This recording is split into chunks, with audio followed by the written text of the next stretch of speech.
National T20 tournament में अतिथि के रूप में मौजूद 23 मेडल जीतकर भारत का नाम रोशन करने वाली दीपा मलिक ने कहा कि नवरात्रि के इस पावन अवसर पर इस तरह का आयोजन हुआ जो बहुत ही अच्छा है। दिव्यांगों का सशक्तिकरण इससे बेहतर हो ही नहीं सकता। इस पर ईश्वर का आशीर्वाद है। पैरा खिलाड़ी होने के नाते मुझे ये गर्व महसूस हो रहा है। बदलते भारत में ये तो साफ हो गया है कि सरकार की मंशा है कि हम सबको साथ लेकर चलेंगे और सबका विकास करेंगे। यह आयोजन इसी का परिणाम है। मुझे इस बात की खुशी है कि सरकार अब जो भी योजना दे रही है वो दिव्यांग खिलाड़ियों के लिए भी उतनी ही है जितनी किसी और खेल के लिए। आगे क्या कुछ कहा दीपा ने, आइए आपको सुनवाते हैं। सरकार की मंशा है, ये आज हमें साक्षात दिख रहा है। नीतियाँ बिल्कुल बराबर हैं, कोई नीति ये नहीं कहती कि भेदभाव किया जाए। मुझे लगता है मानसिकता को बदलने की अब देर है। मानसिकता बदल भी रही है, हम नए भारत की ओर जा भी रहे हैं।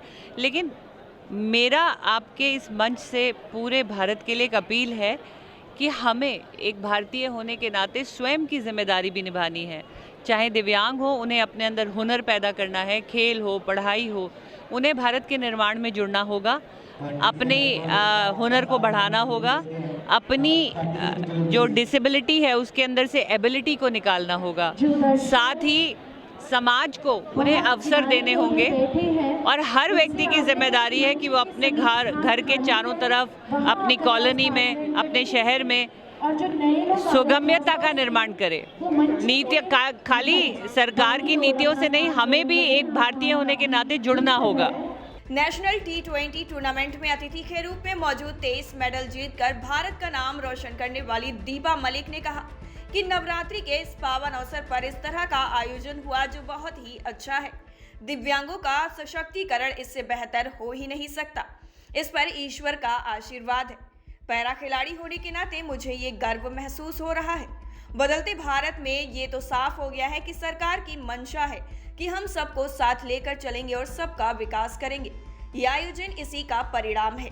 मुझे इस बात की खुशी है कि सरकार अब जो भी योजना दे रही है वो दिव्यांग खिलाड़ियों के लिए भी उतनी ही है जितनी किसी और खेल के लिए। आगे क्या कुछ कहा दीपा ने, आइए आपको सुनवाते हैं। सरकार की मंशा है, ये आज हमें साक्षात दिख रहा है। नीतियाँ बिल्कुल बराबर हैं, कोई नीति ये नहीं कहती कि भेदभाव किया जाए। मुझे लगता है मानसिकता को बदलने की अब देर है। मानसिकता बदल भी रही है, हम नए भारत की ओर जा भी रहे हैं।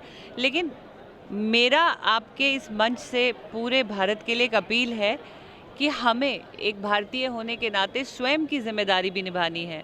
चाहे दिव्यांग हो, उन्हें अपने अंदर हुनर पैदा करना है, खेल हो, पढ़ाई हो, उन्हें भारत के निर्माण में जुड़ना होगा, अपने हुनर को बढ़ाना होगा, अपनी जो डिसेबिलिटी है उसके अंदर से एबिलिटी को निकालना होगा। साथ ही समाज को उन्हें अवसर देने होंगे और हर व्यक्ति की जिम्मेदारी है कि वो अपने घर के चारों तरफ, अपनी कॉलोनी में, अपने शहर में सुगम्यता का निर्माण करे। नीति खाली सरकार की नीतियों से नहीं, हमें भी एक भारतीय होने के नाते जुड़ना होगा। टाइम 8 उत्तर प्रदेश के लिए वाराणसी से ब्यूरो रिपोर्ट।